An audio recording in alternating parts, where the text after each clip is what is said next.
हमारे भारत के प्रधानमंत्री माननीय नरेंद्र मोदी जी के लिए है। डायरेक्ट मैसेज है। हिंदुस्तान में एक सबसे बड़ी समस्या जिसको टाला जा रहा है, रोजगार के बारे में सवाल उठाया जाता है तो उन लोगों को गद्दार क्यों कहा जा रहा है? अगर देशद्रोहियों को वतन के खिलाफ बोलने का उसी किताब के आर्टिकल 19 ने एक अधिकार दिया है, तो क्या एक युवा को भारत के ये अधिकार नहीं है कि वो सवाल पूछ पाए? कोई भी पार्टी, चाहे भाजपा हो, कांग्रेस हो, आम आदमी हो, समाजवादी हो, जो विपक्ष में होते हैं तो वही चीज बुरी होती है, जब पक्ष में आ जाते हैं तो वही चीज सही लगने लगती है। और मैं आपसे एक ही बात डायरेक्ट कहना चाहता हूँ, कहाँ पर गलतियां हो रही हैं? एग्जाम करवा दिए जाते हैं। एग्जाम क्यों? प्रेशर में पैसा ले लिया जाता है। उन गरीब बच्चों से कहाँ से आकर वो एग्जाम देते हैं। अब वो सरकारी एग्जाम अगर करवाए जाते हैं तो सबसे बड़ा मुद्दा है कि उनके रिजल्ट क्यों नहीं दिए जाते हैं, और अगर ये रिजल्ट नहीं दिए जा रहे हैं तो आप क्यों नहीं डंडा चलाते हैं?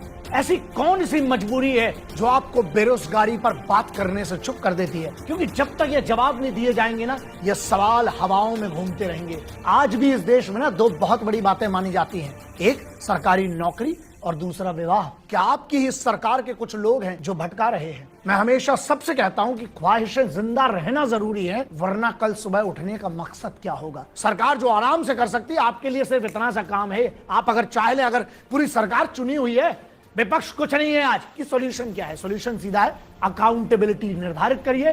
जो इसके लिए जिम्मेदार हो, इसको जो भी इसमें करप्शन हो रहा है उसके लिए जो जिम्मेदार हो, उठाकर नया कानून बनाइए, उसको करप्शन में सीधे अंदर डालिए। अब मेरा मैसेज उन युवाओं के लिए है, मानसिकता है इस देश में ना, वो बदलना पड़ेगी। जब तक इस देश में ये दो वाक्य जिंदा रहेंगे ना, ये देश कभी तरक्की नहीं करेगा। एक, बने रहो लुल्ल और पेमेंट पाओ फुल, जो सरकारी लोग, कई लोग कहते हैं, और दूसरा, बने रहो पगला, काम करेगा अगला।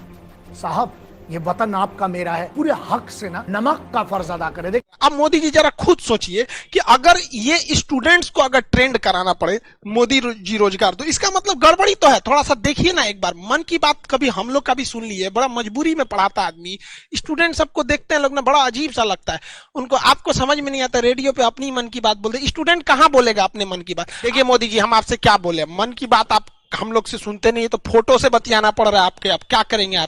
आप ही बोले थे कि मित्रों हम 2 करोड़ रोजगार देंगे, हम तो बोले नहीं थे, और आप हर साल घटाते जा रहे हैं यहाँ पे। और ये एसएससी, रेलवे, आईबीपीएस, ये दिन पर दिन धांधली करते जा रहा है। ये कब काम चलेगा? आप छोटा से छोटा काम करते हैं, हम लोग करंट अफेयर के इशू पे उसको हर चीज आपकी अच्छे से चीजों को, छोटे छोटे चीजों को बताते रहते हैं, लेकिन ये सब कब तक चलेगा यहाँ पे? मतलब आप क्या समझ गए स्टूडेंट को? मतलब एसएससी वगैरह वालों को कुछ समझाइए, नहीं तो खुद एक बार मन की बात कीजिए इस मैटर पे, और आप खुद बताइए आपका। अब इन गवर्नमेंट का कहना है कि हमने प्राइवेट सेक्टर में भी तो रोजगार दिया है। कोई बात नहीं, हम आप ही का आंकड़ा दिखाते हैं।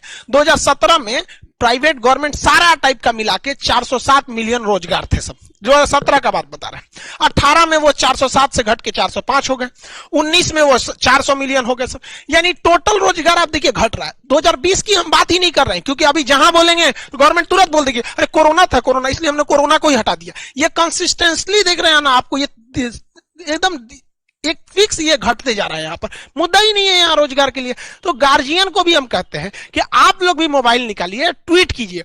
अगर आपके पास ट्विटर अकाउंट नहीं है तो आज ही डाउनलोड कीजिए ट्विटर, और आज से ही ट्वीट करना चालू कीजिए, हैशटैग मोदी रोजगार दो। इसको ट्रेंड कराइए तब तक जब तक कि एसएससी जो है वो नहीं सुन लेती। मोदी जी के जो सलाहकार भी है ना, वो बताइए नहीं करते हैं मोदी जी को। अब मोदी जी को फुर्सत है कि यहाँ कौन सी दिक्कत हो रहा है, एसएससी का क्वेश्चन, ये तो पीएमओ का ऑफिस वालों का ना काम है, वो नहीं पहुंचाता है सब, चाहे उल्टा सीधा पहुंचा। वरना मोदी जी, अगर आप भी एसएससी वालों का हाल जानेंगे ना, तो फिर हम आपको ही बताते, आप भी बहुत हंसेंगे।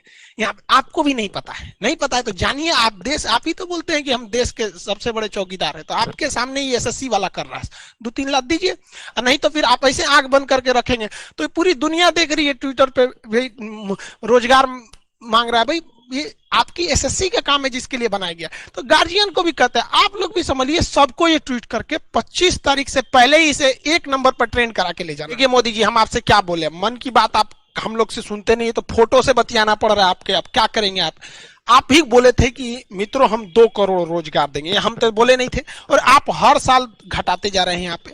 और ये एसएससी, रेलवे, आईबीपीएस ये दिन पर दिन धांधली करते जा रहा है, ये कब काम चलेगा? आप छोटा से छोटा काम करते हैं, हम लोग करंट अफेयर के इशू पे उसको हर चीज आपकी अच्छे से चीजों को, छोटे छोटे चीजों को बताते रहते, लेकिन ये सब कब तक चले? क्या समझ गए स्टूडेंट को? मतलब एसएससी वगैरह वालों को कुछ समझाइए, नहीं तो खुद एक बार मन की बात कीजिए इस मैटर पे और कहिए कि हमने मतलब रोजगार दिया है। अगर आपको लगता है कि नहीं, जितने टीचर जो हैं ये, या फिर ट्विटर पे जो ट्रेंड कर रहा है, जितने स्टूडेंट है वो झूठ बोल रहे हैं, तो एक दिन आप ही वीडियो आइए बना के कि भाई जितने स्टूडेंट है ये बहक गए हैं या टीचर बहक गए हैं, फिर कमेंट सेक्शन ऑन रखिएगा। फिर दिक्कत तो होता है स्टूडेंट सबको। बात समझिए, कौन किससे मांगेगा कोई? अब आप कहते हैं आत्मनिर्भर बनो, आप सब लोग ट्वीट सावधानी से कीजिएगा, #मोदी रोजगार दो। देखिए कोई कहीं कहीं स्पेलिंग गलती है, कहीं कुछ है, तो इसमें ट्वीट में दिक्कत आने लगता है। एक ही ट्वीट को आप बार बार रीट्वीट कर सकते हैं, ये आप ही लोग के लिए है, ये किसी इंडिविजुअल के लिए नहीं है। जो बीमारी एसएससी में है, वही रेलवे में है, वही आईबीपीएस में, सबको कम बेस वही होते जा रहा है। नॉर्मलाइजेशन करेंगे सब, किसी को कैसे भी करके चौपट कर देगा। इसमें थोड़ा सा ध्यान दीजिएगा। और स्टूडेंट